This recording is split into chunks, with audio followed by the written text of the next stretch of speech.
Baik. Bismillahirrahmanirrahim. Assalamualaikum warahmatullahi wabarakatuh.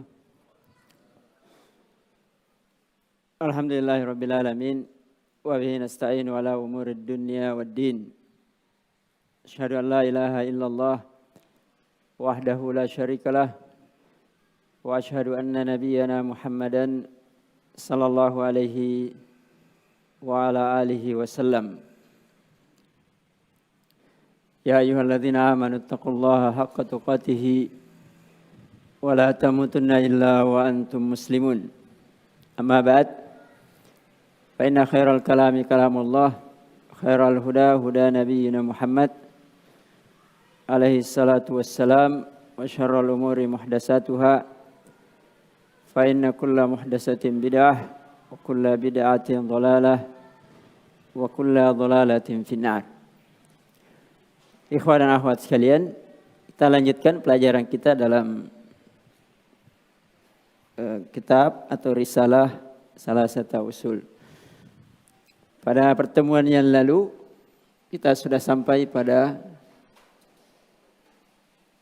muqaddimah bagian pertama dari Arba'u Masail. Al-ilmu wal amalu bihi. Kita sudah bahas secara ringkas tentang ilmu, kemudian beramal. Sekarang yang ketiga, ad-da'watu ilaih, dan berdakwah kepadanya.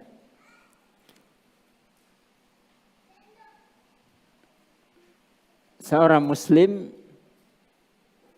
punya kewajiban untuk berdakwah. Bagaimanapun posisinya. Setelah dia punya kewajiban berilmu, kewajiban beramal, sekarang kewajiban berdakwah. Jadi kewajiban berdakwah bukan milik kelompok tertentu, milik pemilik gelar tertentu, ya, S3, S4, bukan pemilik lembaga tertentu, tapi kewajiban berdakwah itu milik dan menjadi kewajiban setiap muslim. Cuma kadar kewajibannya yang berbeda. Kalau setiap muslim kadarnya sesuai dengan apa yang dia tahu. Sesuai dengan kadar apa yang dia tahu. Ballighu anni walau ayah.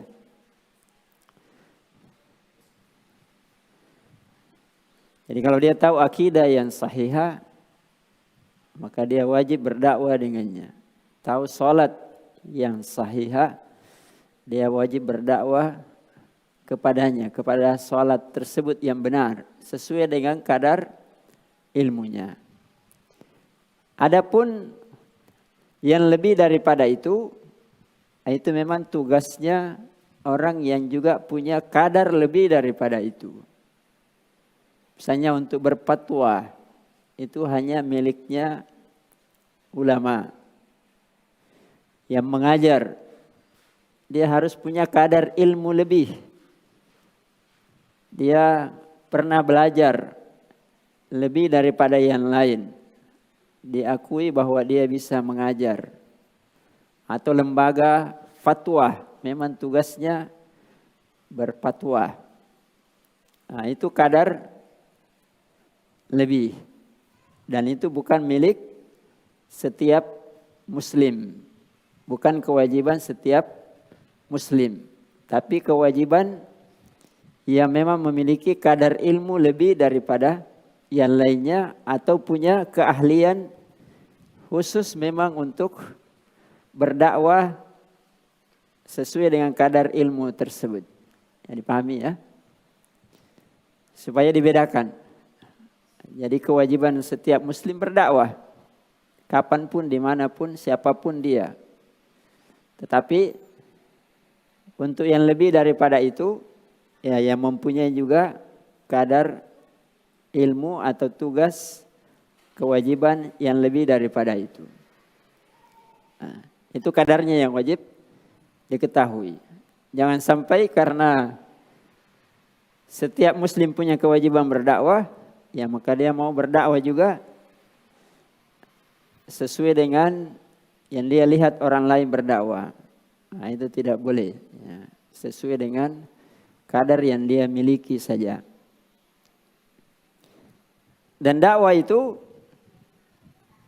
adalah perkara yang wajib. Karena agama ini wajib didakwakan. Bukan diilmui dan diamalkan saja. Tapi memang wajib untuk didakwakan. Islam rahmatan lil alamin. Islam agama kebaikan. Islam agama yang mencintai orang lain. Karena itu para ulama mengatakan kalau ilmu dan amal itu untuk diri sendiri. Ilmu dan amal untuk diri sendiri. Kalau dia ingin menyelamatkan dirinya, dia wajib berilmu dan beramal. Tapi orang muslim, karena dia punya Islam, dia tidak ingin selamat sendiri. Tapi dia ingin juga menyelamatkan orang lain. Dia tidak ingin hanya baik sendiri. Tapi dia juga ingin orang lain baik. Ya. Dia tidak hanya mencintai dirinya sendiri, tapi dia juga mencintai orang lain. Makanya ada namanya dakwah. Ya. Berdakwah kepada hidayah, petunjuk, yaitu ilmu dan amal.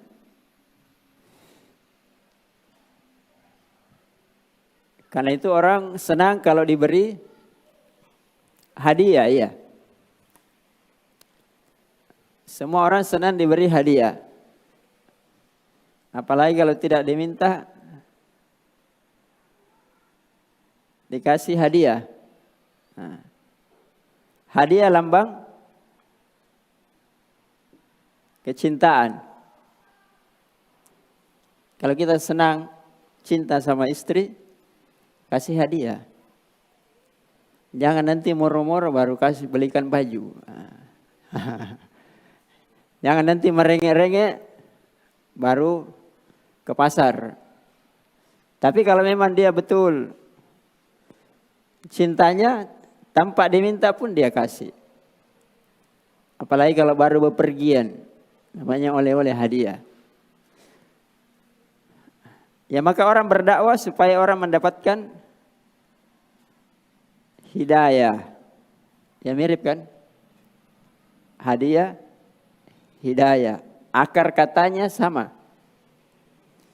Berarti kalau orang berdakwah, dia ingin memberi hadiah. Apa hadiahnya? Hidayah. Dia ingin memberi oleh-oleh. Menjadi sebab. Sebab, karena bukan dia pemilik hidayah. Ya, tapi dia menjadi sebab orang mendapatkan hidayah. Itulah oleh-oleh yang terbaik.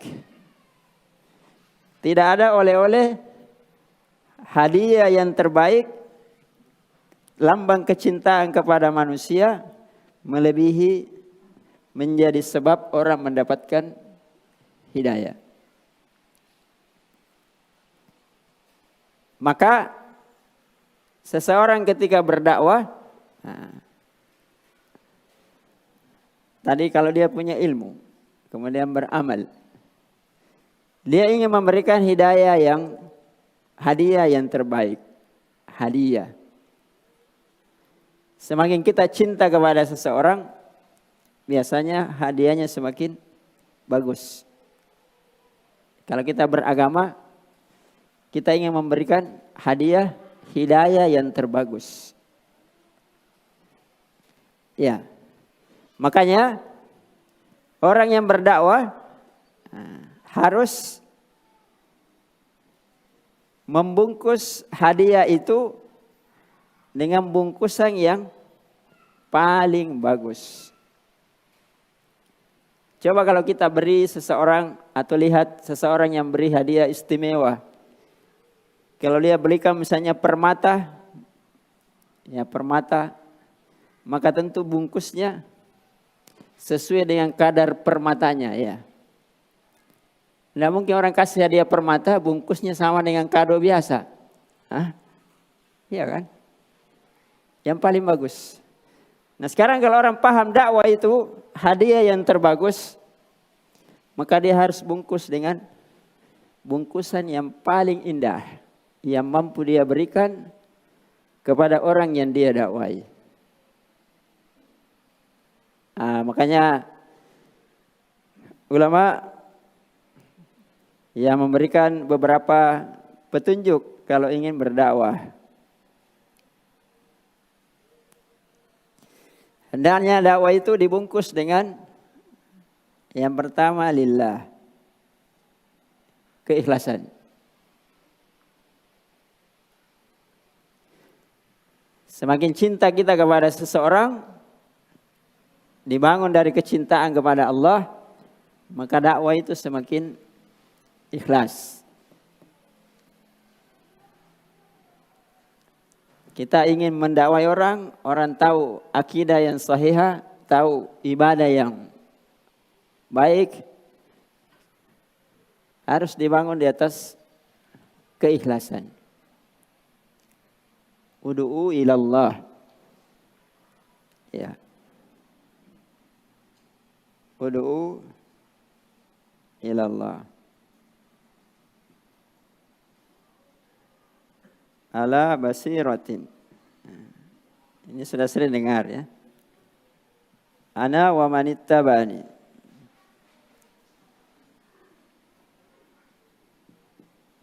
Wa subhanallah wa ma ana minal musyrikin. Berdakwalah kepada Allah. Jangan berdakwah kepada diri sendiri. Jangan berdakwah kepada lembaga. Jangan berdakwah kepada apapun yang lain. Tapi berdakwah lillah. Supaya orang mengenal Allah. Supaya kita juga mendapat pahala hanya dari Allah. Ya. Adapun yang lain-lainnya itu urusan lain-lain. Bukan inti dan bukan pokoknya. Ada atau tidak ada masalah. Kalau ada ya kebaikan di atas kebaikan. Kalau tidak ada, tetap maksimal kebaikannya. Pahami ya? Yang kedua, ya, dakwah itu dibungkus dengan ala basirah di atas. Ya, dakwah itu mabniyatun alal ilm. Dibangun di atas ilmu. Jadi dibungkus dengan ilmu. Karena banyak orang dakwanya dibungkus dengan lawak. Hah? Supaya menarik kan? Dibungkus dengan lawak.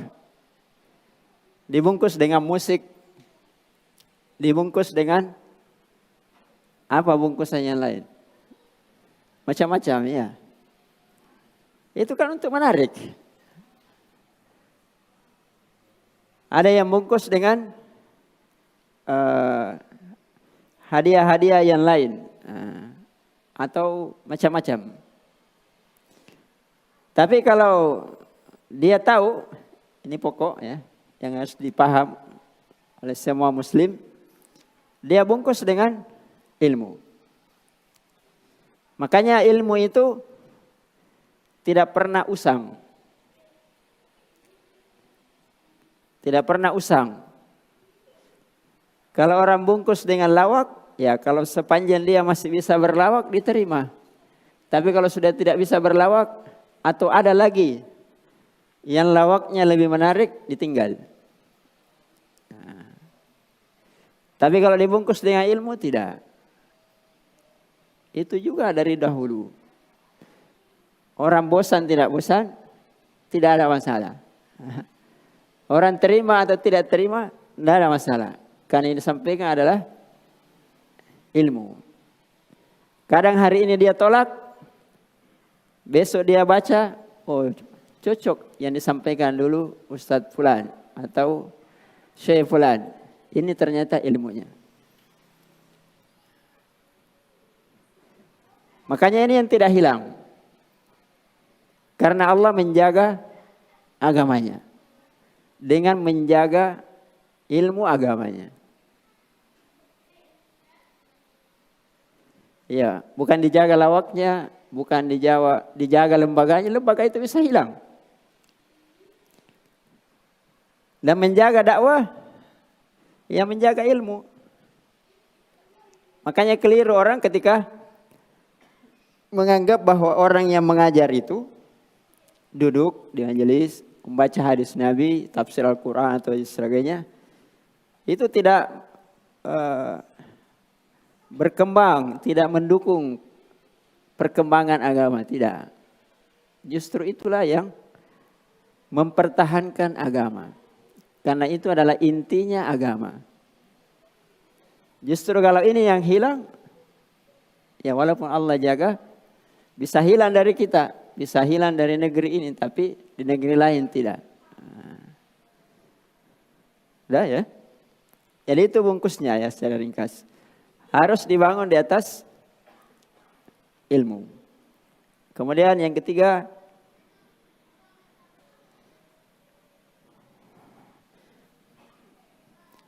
dibungkus dengan kesabaran dan hikmah.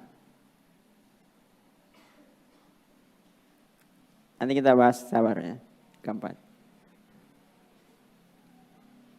Jadi ilmu harus dibangun di atas kesabaran dan hikmah. Jangan dibangun di atas, orang mengatakan hamasa, semangat. Ya. Sebagian orang kan berdakwah semangat, turun di jalan, khutbah, yang membakar semangat. Ya. Karena dia bungkusnya hanya itu, semangat. Jadi kalau sudah hilang semangatnya, ya hilang dakwanya. Sabar. Karena memberi hadiah harus sabar. Kadang orang terima, kadang setengah terima, kadang ditolak. Ya maka dia harus ya sabar. Karena dia hanya ingin memberi hadiah. Nah, orang tolak, alhamdulillah. Orang setengah terima, alhamdulillah. Orang terima, ya alhamdulillah binikmatihi tatimmus shalihat. Kemudian hikmah. Ini ringkas saja ya kalau dibahas panjang lebar. Hikmah artinya menempatkan sesuatu pada tempatnya. Jadi berdakwah itu juga harus menempatkan sesuatu pada tempatnya. Menempatkan dakwah pada tempatnya. Di mana dakwanya? Siapa yang didakwai? Apa yang mau didakwakan kepadanya? Kira-kira bahasanya ini dipahami atau tidak? Itu namanya hikmah.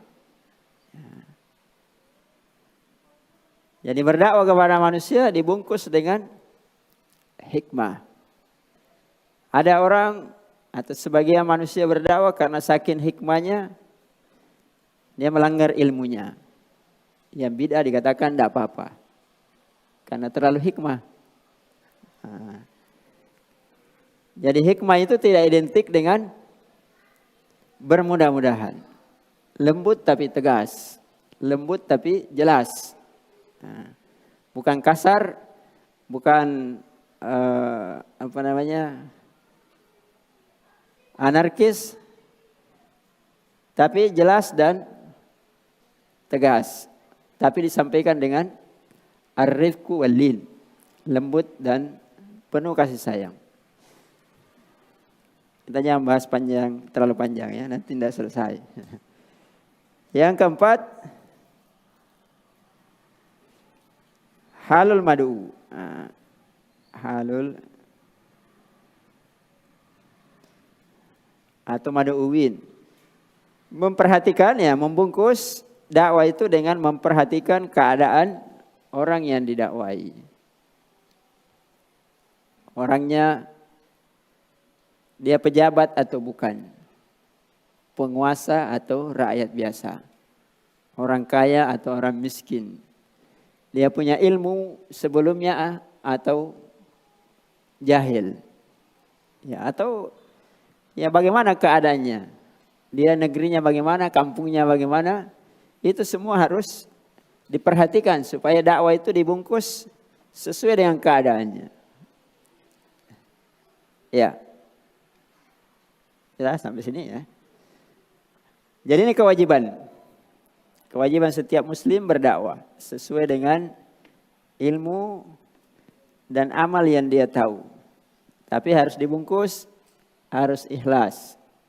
Hanya karena Allah, kemudian mendakwai sesuai dengan ilmu yang sampai padanya. Jangan ditambah-tambah yang dia tidak tahu. Walaupun dengan maksud supaya orang mendapatkan hidayah. Ya, itu kan maksudnya begitu. Ada orang sampaikan hadis-hadis palsu, cerita-cerita yang tidak tahu ujung pangkalnya, walaupun memberi semangat.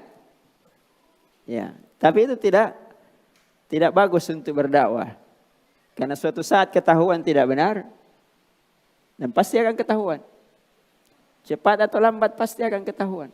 Karena Allah menjaga agamanya dari hal-hal yang bukan bagian dari agama tersebut. Ya, harus bersabar, kemudian memperhatikan keadaan orang yang ingin didakwai. Nah, jadi tadi kesimpulannya, ilmu dan amal itu untuk dirinya sendiri. Ya, nafsuhu. Untuk dirinya sendiri. Dakwah ini untuk orang lain. Makanya dikatakan orang yang sempurna sebagaimana para anbiya, ketika dia menyempurnakan dirinya dan menyempurnakan orang lain. Makanya Imam Ahmad rahimahullah ketika ditanya bagaimana caranya memperbaiki niat ketika belajar. Bagaimana caranya memperbaiki niat? Kan semua orang mengatakan apa niatnya? Ya lillah, lillah, lillah. Tapi bagaimana caranya lillah? Ketika dia belajar, niat awalnya untuk islahi nafsihi, memperbaiki dirinya. Maka ketika kita belajar, jangan dulu pikir orang lain. Bagaimana orang tuaku? Bagaimana saudaraku? Kampungku banyak kemaksiatan, banyak khurafat, banyak bid'ah, apalagi banyak kesyirikan. Tidak usah dulu dipikir. Karena itu bukan tugasnya. Tapi bagaimana dia pikir dirinya dulu. Memperbaiki dirinya. Karena bagaimana caranya memperbaiki kampungnya, memperbaiki orang tuanya, memperbaiki saudaranya, memperbaiki segala macam yang dia pikirkan itu, kalau dirinya sendiri tidak baik. Ya tidak mungkin kan? Nah, jadi pikirkan dulu bagaimana memperbaiki diri. Sama orang mau menikah, saya mau menikah si fulan yang begini, yang begini, yang begini, yang begini. Ya enggak usah dulu pikir. Pikir dulu perbaiki diri. Kalau diri kita baik, dapat yang baik, tambah baik. Kalau diri kita baik, dapat yang kurang baik, kita bisa perbaiki dia. Nah, jangan dibalik. Nah. Oh, saya mau menikah dengan hafil. dia mengajinya saja tidak beres. Nanti dia yang diperbaiki kalau bisa. Kalau istrinya mau, kalau tidak. Sementara kalau dia misalnya menikah, dia yang menjadi qawwamuna 'alan nisa. Dia jadi pemimpin. Baik. Setelah itu juga berniat memperbaiki orang lain supaya sempurna kebaikan. Sudah yang jelas? Kemudian yang keempat. As-sabru 'alal adzafi. Bersabar. Karena umumnya berdakwah itu akan mendapatkan tantangan dan gangguan. Itu keumuman. Walaupun ada juga yang tidak. Tidak berjalan mulus. Seperti jalanan tadi ya. Kalau mau baik, susah dulu. Tidak ada yang baik tanpa susah dulu. Dan sunnatullahnya seperti itu. Para nabi, para rasul, semuanya mendapatkan gangguan. Karena merubah manusia dari apa yang menjadi karakternya, apa yang menjadi kebiasaannya, itu pasti mendapatkan penentangan. Coba yang ringan saja. Kita misalnya orang Indonesia makanannya apa? Nasi. Kita mau rubah menjadi roti. Ditolak tidak? Kalaupun tidak ditolak susah. Karena sudah menjadi kebiasaan. Padahal makanan itu mungkin kita tidak berselisih sama dia. Bisa ini, bisa itu. Sama saja kandungannya atau mungkin ini lebih baik. Dia tidak tolak dari sisi itu.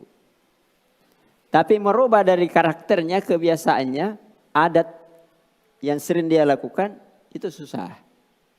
Bagaimana kira-kira kalau karakternya itu keyakinannya khurafat? Sudah turun-temurun setiap tahun ke sungai. Potong kerbau. Ya, setiap ada masalah, barasanji, misalnya ya.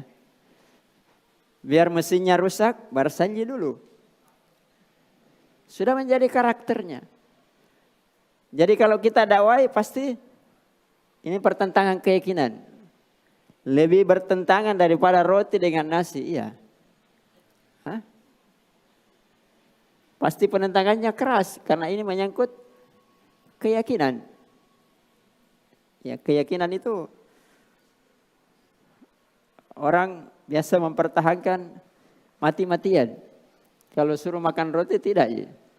Walaupun marah-marah. Tapi kalau suruh rubah keyakinannya, bukan perkara mudah. Terbiasa dia dengan amalan-amalan bidah. Maulid misalnya sekarang ya. Atau apalah yang lain-lainnya, ya pasti mendapatkan penentangan. Ya makanya kewajiban. Kewajiban kalau ingin baik agama harus mempunyai akhlak yang mulia ini. Harus punya kesabaran. Jadi kalau orang ingin baik agamanya, semua orang. Jangan dibilang yang sabar itu hanya ustadz, hanya kiai atau hanya ulama, tidak. Semua orang muslim harus punya kadar kesabaran. Kewajibannya dia harus sabar. Walaupun kesabaran orang itu berbeda-beda, tapi dia harus punya kadar akhlak sabar. Ya, bahkan sabar ini bukan dimulai saja ketika berdakwah, tapi dimulai ketika belajar.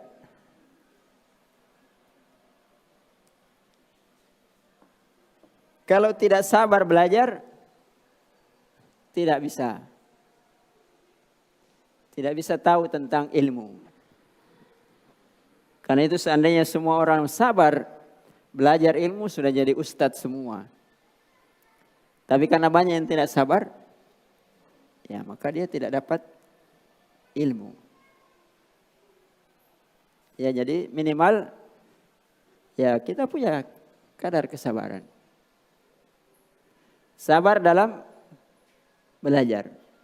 Harus menahan diri, sabar duduk, sabar mendengar, sabar kadang dimarahi ya. Kalau orang dulu kan begitu, dimarahi. Kalau sekarang kan enggak, dimarahi melapor. Itulah terbalik.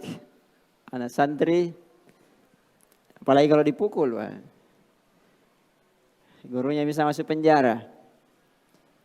Ya padahal ilmu itu kadang didapatkan dengan tekanan yang keras. Karena kalau tidak, ya tidak bisa.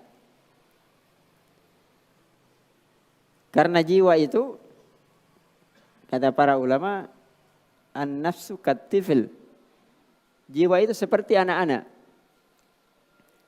Hari ini dibilangin begini, iya.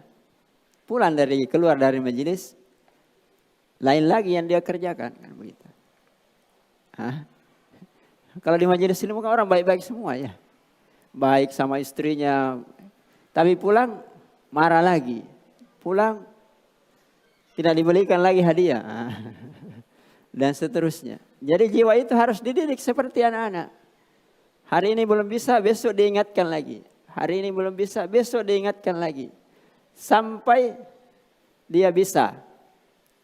Setelah bisa, dijadikan kebiasaan. Sampai menjadi karakter. Nah, itu baru bisa berubah.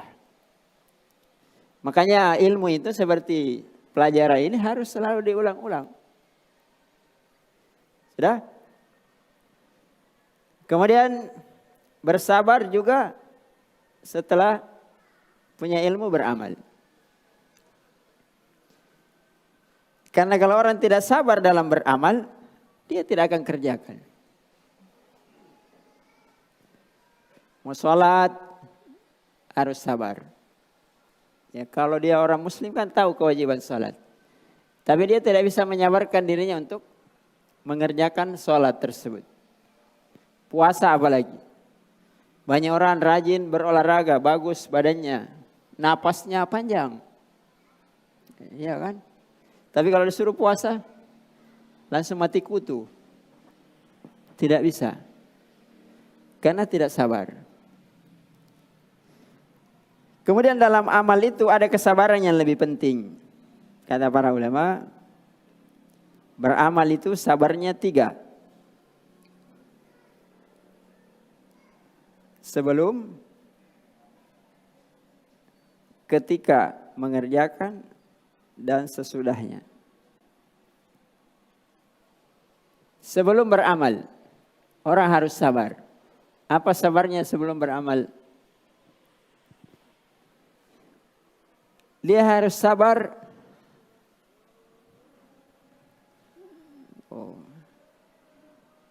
berusaha agar amalnya itu benar. Sesuai dengan Al-Quran, Sunnah Nabi, dan penjelasan para ulama. Karena sebagian manusia tidak sabar beramal. Mau beramal. Tapi maunya sesuai dengan, amalnya sesuai dengan maunya. Saya mau beramal, pokoknya salat di mana? Harusnya begini, tidak. Urus rapat, urus lurus. Tidak sabar. Ya belum lagi kalau mempelajari bagaimana ibadahnya itu benar, bacaannya benar, gerakannya benar. Itu kan perlu kesabaran yang luar biasa. Banyak orang beramal dari kecil sampai menjadi kakek. Ibadahnya begitu-begitu saja. Karena dia tidak sabar mempelajari, memperbaiki ibadahnya sebelum dia mengerjakannya. Yang kedua, ya, asna al-amal, ketika mengerjakan amal tersebut harus sabar. Sabar menghadirkan hati Saya ibadah lillah. Yang saya sembah adalah Allah. Sehingga hatinya tidak kemana-mana ketika dia beramal. Makanya Nabi SAW mengatakan banyak orang salat, tapi dia tidak dapat bagian dari salatnya kecuali separuh. Berarti banyak lari-lari amalnya, ya kan? Kayak orang pertandingan keluar dari garis. Ada yang dapat sepertiganya. Bahkan ada yang hanya dapat 1/10. Bahkan mungkin ada yang tidak dapat apa-apa. Berarti itu butuh kesabaran. Yang terakhir, setelah beramal. Setelah beramal perlu sabar. Apa sabarnya setelah beramal? Karena orang mengatakan sudah mi, apalagi sabarnya yang sudah berlalu, sudah selesai. Orang yang beramal itu perlu sabar, walaupun dia sudah mengerjakannya, karena jangan sampai dia melakukan amalan sesudah dia beramal yang bisa mengurangi bahkan menghilangkan pahala dari amalnya.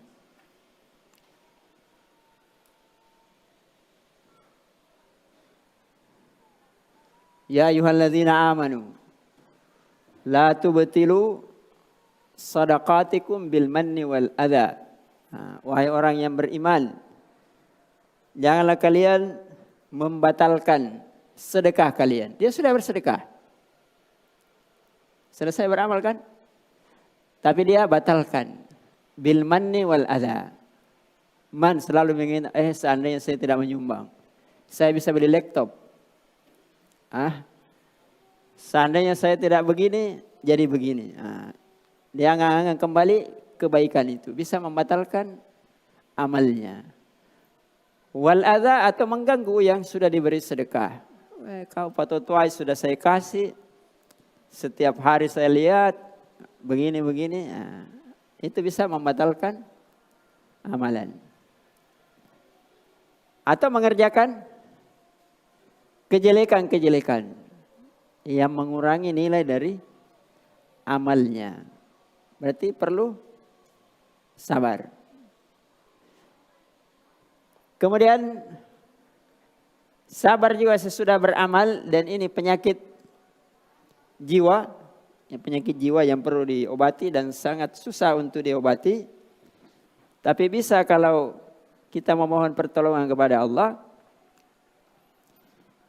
Karena manusia itu kalau sudah beramal, itu selalu muncul dalam hatinya ingin memamerkan amalnya.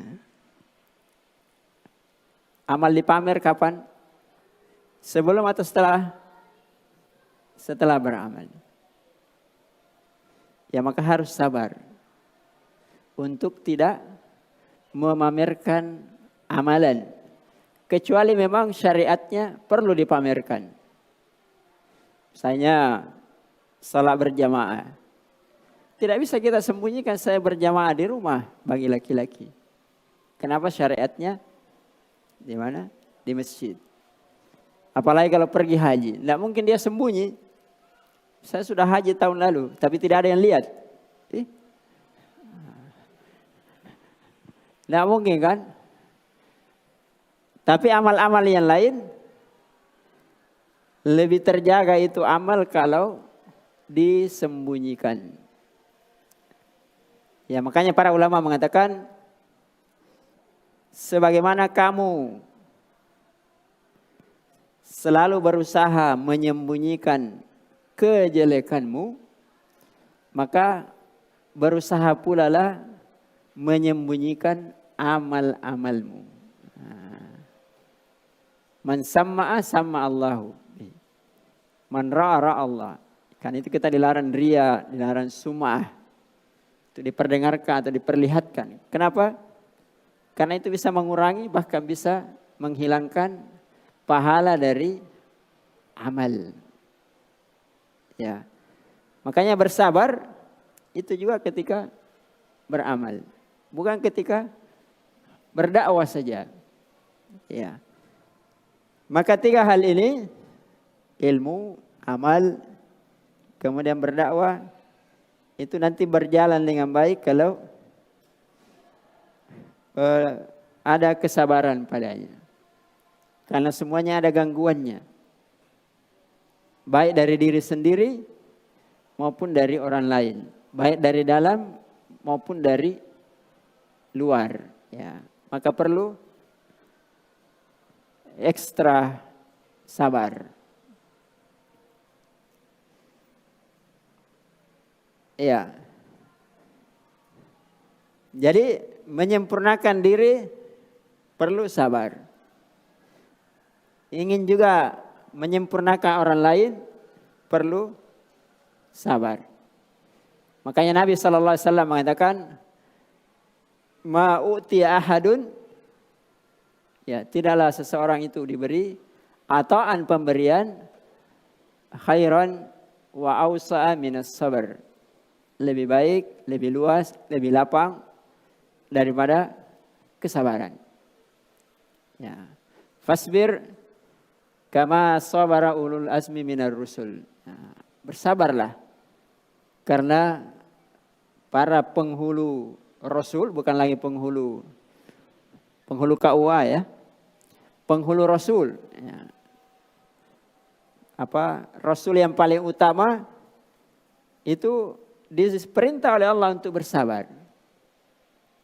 Dan disuruh kita mengikuti kesabaran mereka. Kenapa demikian? Karena mereka lah orang-orang yang sudah menyempurnakan ilmunya, amalnya, dan juga menyempurnakan kebaikan untuk orang lain dengan dakwanya. Dan itu hanya bisa diraih dengan kesabaran. Kama sabara. Sebagaimana sabarnya. Ya. Artinya kita belajar ini, ya berarti kita harus belajar sabar. Jangan sabar di awalnya saja ramai. Lama-lama mundur. Akhirnya tinggal 4 orang, 3 orang. Ya. Sabar, paham tidak paham, tetap hadir di majelis. Paham tidak paham, ngerti tidak ngerti, tetap hadir. Ya. Kenapa? Karena dapat pahala sabar. Iya kan? Pahala sabar, dan itulah pahala yang paling baik di antara semua pahala yang diterima. Banyak juga orang paham cepat, tahu cepat, tapi tidak sabar. Ya. Belum sempurna ilmunya dan amalnya, ya sudah berdakwah kemana-mana. Akhirnya kadang dia tidak sabar. Diganggu sedikit, mundur. Ada tantangan sedikit, lari ke belakang. Ada masalahnya, orang lain yang disalahkan. Macam-macam. Ya. Saya kira cukup ya. Nanti kita lihat dalilnya. Kita jelaskan secara ringkas. Penjelasan para ulama. Imam Syafi'i dengan Imam Bukhari. Baru masuk pembagian tauhid. Wallahu a'lam ya. Sallallahu alaihi wasallam ala nabiyina Muhammad wa ala alihi wa ashabihi wa man tabi'ahum bi ihsan ila yaumil. Subhana rabbika rabbil izzati amma yasifun wa salamun alal mursalin wa akhiru da'wana alhamdulillahi rabbil alamin. Assalamualaikum warahmatullahi wabarakatuh.